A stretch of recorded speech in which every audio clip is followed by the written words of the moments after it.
ஆன்லைனில் நம்ம ஆர்டர் பண்ணுற பொருள் எப்போவுமே நமக்கு பிடிச்ச மாதிரி தான் வரும் அப்படிங்கிற மாதிரி சொல்லவே முடியாது. சம்டைம்ஸ் நம்ம ஆர்டர் பண்ண சைஸ்க்கு பதிலாக வேற ஒரு சைஸ் வரலாம், ஆர்டர் பண்ண கலருக்கு பதிலாக வேற ஒரு கலர் வரலாம், ஆர்டர் பண்ண ப்ராடக்ட்டுக்கு பதிலாக வேற ஒரு ப்ராடக்ட் வரலாம். சில பேர்லாம் வந்து ஐஃபோன் ஆர்டர் பண்ணிட்டு 2 கிலோ ஆப்பிள் வந்துச்சு அப்படிங்கிற மாதிரி கேள்விப்பட்டிருப்பீங்களா? அந்த மாதிரி நடக்கிறதுக்கு சான்ஸ் இருக்குது. சம்டைம்ஸ் ப்ராடக்ட் வந்து டேமேஜாகவும் வரும். அந்த டைம் நம்ம ரிப்ளேஸ்மெண்ட் இல்லாட்டி ரீஃபண்டுக்கு கிளைம் பண்ணல. அந்த மாதிரி ஒரு சுச்சுவேஷன் தான் இப்போ ரீசெண்டாக எனக்கு தெரிஞ்சு ரொம்பவே க்ளோஸான ஒரு நபருக்கு நடந்திருக்கு. லைக் கிட்டத்தட்ட சொல்லணும்னா நம்மளோட மாடரேட்டர் முரட்டை கேமருக்கு இந்த மாதிரி ஒரு இன்சிடென்ட் நடந்திருக்கு. இதை பற்றி நம்ம அப்பப்போ வீடியோவில் பேசியிருப்போம். இன்னைக்கு எக்ஸாக்டாக என்ன நடந்துச்சு, இன்னும் அவருக்கு கையில் காசு கிடைக்கவே இல்லை, என்னெல்லாம் நடந்துச்சு, என்னோட கிளைம் என்ன, நான் எனக்குன்னு சொல்லி சில விஷயங்கள் எக்ஸ்பிளைன் பண்ணுறதுக்கு இருக்குல்ல, ரீசனபிளாக எனக்கு கிட்ட 2-3 கொஷின்ஸ்லாம் இருக்குது, அதெல்லாம் கேட்க வேண்டியது இருக்குது.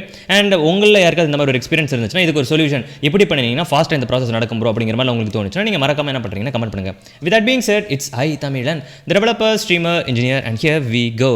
ஓகே, ஃபர்ஸ்ட் ஆஃப் ஆல் என்கிட்ட இருக்கிற முக்கியமான கேள்வி என்னென்னா அமேசான். நம்ம எல்லாருக்குமே தெரிஞ்சிருக்கும். இப்போது அமேசானில் ஆர்டர் பண்ணும்போது அவங்கக்கிட்ட நம்ம காசு கொடுத்தா தான் அவங்க என்ன பண்ணுவாங்க, பொருள் நமக்கு தருவாங்க. ஸோ அதுக்கு எக்கச்சக்கமான ஆப்ஷன்ஸ் வச்சுருக்காங்க. ஸோ ஃபர்ஸ்ட் ஆப்ஷன் சொல்லப்போனால் பே ஆன் டெலிவரி, அதாவது கேஷ் ஆன் டெலிவரி அப்படிங்கிற மாதிரி. ப்ராடக்ட் நம்ம வீட்டுக்கு வரும், வீட்டுக்கு வந்ததுக்கப்புறம் கதை தருவாங்க, கதை தட்டி ஓப்பன் பண்ணதுக்கப்புறம் அவங்க வந்து காசு கேட்பாங்க, நம்ம காசு கையில் கொடுப்போம், அதுக்கப்புறம் ப்ராடக்ட் தந்துருப்பாங்க. இது கேஷ் ஆன் டெலிவரி அப்படிங்கிறது நமக்கு எல்லாருக்குமே தெரியும். ஸோ இந்த மெத்தட் எல்லாருக்குமே ஒர்க் ஆகும், சில ப்ராடக்ட்ஸ்க்கு ஒர்க் ஆகவே செய்யாது. இது உங்களுக்கு நல்லாவே தெரியும். ரெண்டாவது ஆப்ஷன் கிரெடிட் கார்டு யூஸ் பண்ணலாம், டெபிட் கார்டு யூஸ் பண்ணலாம், நெட் பேங்கிங் அப்படின்னு சொல்லி பார்த்தீங்கன்னா நம்மளோட வெப் ப்ரௌசர் யூஸ் பண்ணி லைக் நம்மளோட பேங்க் வெப் போர்ட்டலுக்கு போய் அங்கிருந்து நம்ம பே பண்ண முடியும் அப்படிங்கிற ஆப்ஷன் உங்களுக்கு தெரிஞ்சிருக்கும். அதுக்கப்புறம் யூபிஐ, இந்த QR கோட் ஸ்கேன் பண்ணுறது, இல்லாட்டி அந்த ஜிபே, பேடிஎம் இதெல்லாம் வச்சு யூஸ் பண்ணுறது அப்படிங்கிற ஆப்ஷன்ஸ் இருக்குது. கடைசியில் இஎம்ஐ ஆப்ஷனும் இருக்குது. இப்போ இவ்வளோ ஆப்ஷன்ஸும் இருக்குது. எந்த ஆப்ஷன்ஸ்னால நம்மளால் என்ன பண்ண முடியும்னா லைக் யூஸ் பண்ணி பே பண்ணி நம்ம ப்ராடக்ட்டை வாங்க முடியும், அப்படி தானே? பட் இதே மாதிரி யோசிச்சு பாருங்களேன், ஒருவேளை உங்களோட ப்ராடக்ட் டேமேஜாக வருது அப்படிங்கிற பட்சத்தில் இப்போ நீங்கள் கூகுள் பே வழியாக வந்து அவங்களுக்கு காசு சென்ட் பண்ணியிருக்கீங்கன்னு வச்சுக்கோங்க, அவங்க உங்களுக்கு கூகுள் பே வழியாக சென்ட் பண்ணுவாங்கன்னு நினைக்கிறீங்களா? கண்டிப்பாக கிடையாது. அவங்க கிட்டேன்னு ஒரு மெத்தட் இருக்குது. நான் நிறைய இடத்துல ரீட் பண்ணேன். அப்போ அவங்க என்ன போட்டிருந்தாங்கன்னா, யாருக்காவது லைக் இந்த மாதிரி ரீஃபண்ட் ப்ராசஸ் ஈஸியாக நடந்திருக்கு அப்படின்னு கேட்கும்போது நிறைய பேர் வந்து ஈஸியாக நடந்திருக்கு அப்படிங்கிற மாதிரி போட்டிருந்தாங்க. சில பேர் என்ன போட்டிருக்காங்க அப்படின்னு சொல்லி பார்த்தீங்கன்னா, சம்டைம்ஸ் இது வந்து அமேசானோட பிரச்சனையே கிடையாது, செல்லரோட பிரச்சனை அப்படிங்கிற மாதிரி போட்டிருக்காங்க. ஸோ அதுவும் நம்ம அக்ரி பண்ணுற மாதிரி ஒரு விஷயம் தான். நம்ம கேஷ் ஆன் டெலிவரியில் நம்ம காசு கொடுத்தாலும், நம்ம ஆன்லைனில் நம்ம பே பண்ணாலும் அவங்க என்னவோ நமக்கு ஆன்லைனில் தான் பே பண்ண போகிறாங்க. யாரோ ஒருத்தர் மென்ஷன் பண்ணியிருந்தாங்க, நான் ஆன்லைனில் தான் பே பண்ணேன் அவங்களுக்கு, ஆனால் எனக்கு அவங்க செக் அனுப்பிவிட்டாங்க, how is that even logical, எனக்கு புரியல அப்படிங்கிற மாதிரி கேட்டிருந்தாங்க. இன்றைக்கி இப்போது சிச்சுவேஷன் என்ன அப்படிங்கிறது நான் உங்ககிட்ட எக்ஸ்பிளைன் பண்ணுறேன். அதாவது நீங்கள் இப்போ பார்த்துட்டு இருக்கீங்களா, இந்த பர்டிகுலர் மெயில் வந்து நம்மளோட மொரட்டு கேமருக்கு வந்து இந்த மெயிலுக்கு முன்னாடி சில விஷயங்கள்லாம் இருக்குது. ஸோ என்னென்ன நடந்துச்சு அப்படிங்கிறது நான் என்ன பண்ணுறேன்னா படிப்படியாக உங்ககிட்ட ப்ளூ பிரிண்ட் வழியாக சொல்கிறேன். ஸோ கரெக்டாக ஜூலை 29 அந்த ஆர்டர் என்ன பண்ணியிருக்காரு அப்படின்னா மொரட்டு கேமர் ப்ளேஸ் பண்ணியிருக்காங்க. அந்த பர்டிகுலர் ப்ராடக்ட் பற்றி நான் சொல்லிடுறேன். நம்மளோட இங்கே ஒரு 4 மானிட்டர் செட்டப் வச்சிருக்கோம் அப்படிங்கிறது தெரியல. 240 Hz, 144, 144, 60 Hz. இந்த 144 Hz வந்து எனக்கு ரொம்பவே பிடிக்கும். நான் ஃபஸ்ட் டைம் வாங்கின ஒரு கேமிங் மானிட்டர் அப்படிங்கிற மாதிரி இருக்கும்.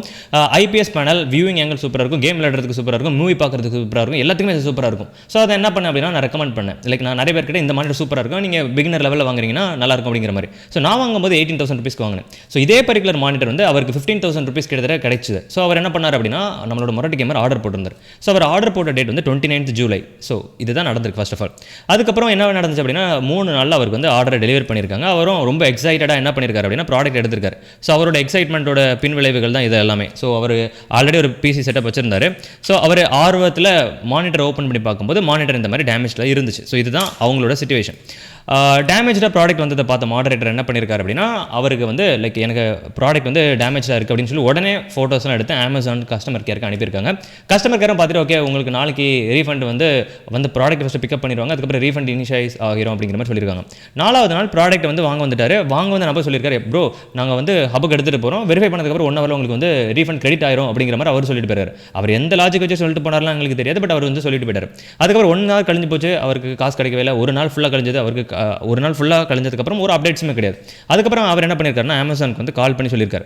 அப்போ அவங்க என்ன சொல்லியிருக்காங்கன்னா, இல்லைப்பா தம்பி நல்லா புரிஞ்சுக்கோ, அந்த ப்ராடக்ட் வந்து செல்லருக்கு போகணும், செல்லர் வந்து வெரிஃபை பண்ணிவிட்டு அதில் என்ன பிரச்சனை இருக்குன்னு பார்த்துட்டு அதுக்கப்புறம் தான் என்ன பண்ணுவாங்க அப்படின்னு சொல்லி பார்த்தீங்கன்னா அவங்க வந்து உனக்கு வந்து ரீஃபண்ட் இனிஷியலைஸ் பண்ணுவாங்க அப்படிங்கிற மாதிரி சொல்லியிருக்காங்க. ஸோ இதுக்கப்புறம் அவர் என்ன பண்ணியிருக்காங்க, ஒரு 5 working days கொடுத்துரு. 5 working days ஒரு வாரம் கரெக்டாக சண்டே சாட்டர்டே லீவ் அப்படிங்கிற மாதிரி அசியூம் பண்ணிட்டோம் அப்படின்னா ஒரு 5 நாள் கழிச்சு அவர் கிட்டத்தட்ட ஒரு வீக் கழிச்சு பார்த்துருக்காரு. அவருக்கு இன்னும் காசு கிரெடிட் ஆகவே இல்லை அப்படிங்கிற மாதிரி இருக்கும்.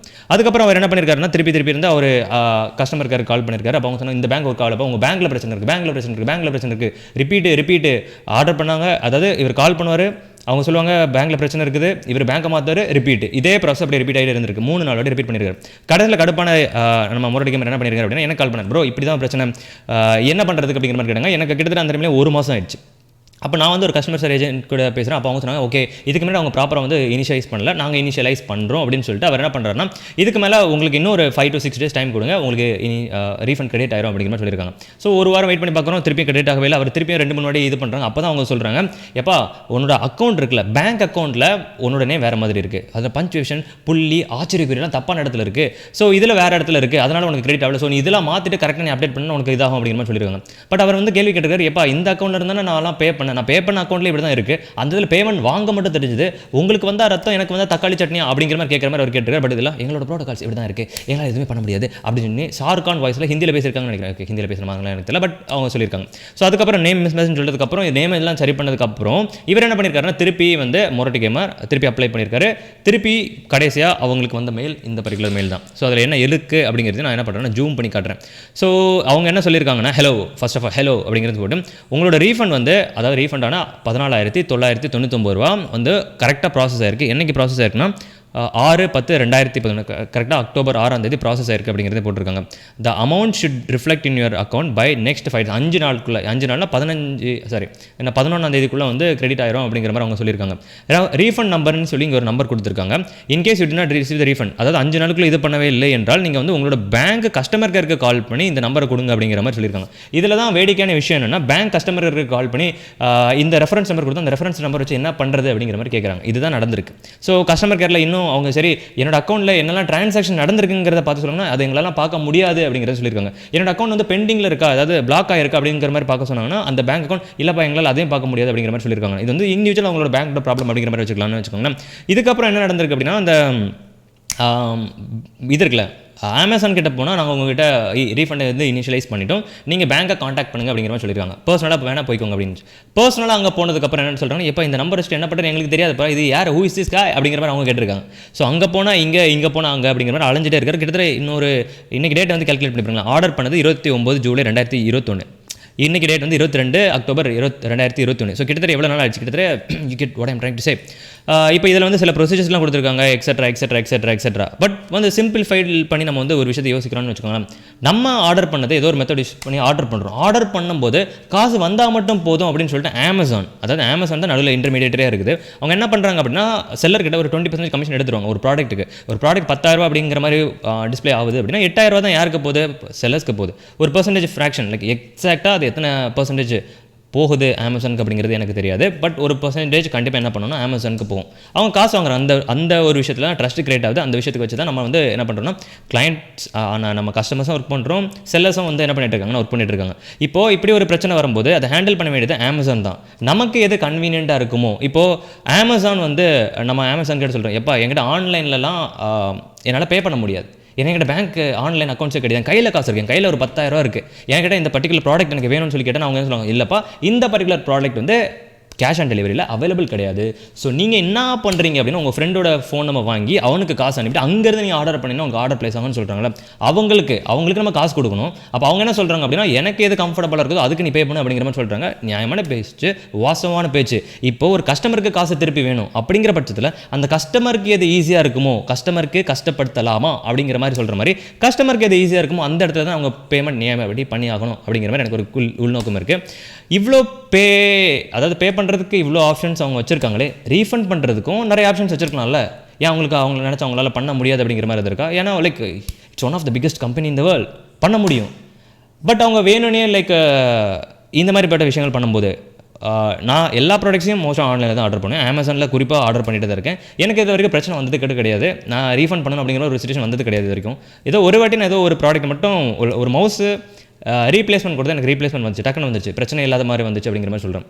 பட் இப்படி ஒரு சிச்சுவேஷன் நடக்கும்போது லோ எண்டான யூசர், லைக் அவர் என்ன சொன்னார்னா, மாடரேட்டர் எக்ஸாக்டாக நம்மகிட்ட சொன்ன விஷயம், சின்னதாக நான் நிறைய ஆர்டர் பண்ணியிருக்கேன், எனக்கு எந்த பிரச்சனை வந்தது கிடையாது. பட் இப்போ 15,000 சொல்லி பெரிய அமௌண்ட் ஒன்று போகும்போது லாக் ஆகிடுது, எனக்கு நினைக்கும் போது ரொம்பவே வருத்தமாக இருக்குது அப்படின்னு சொல்லிட்டு அவர் ரொம்பவே ஸ்ட்ரெஸ்ஃபுல்லாக தான் எங்கிட்ட வந்து பேசிட்டு இருந்தார்.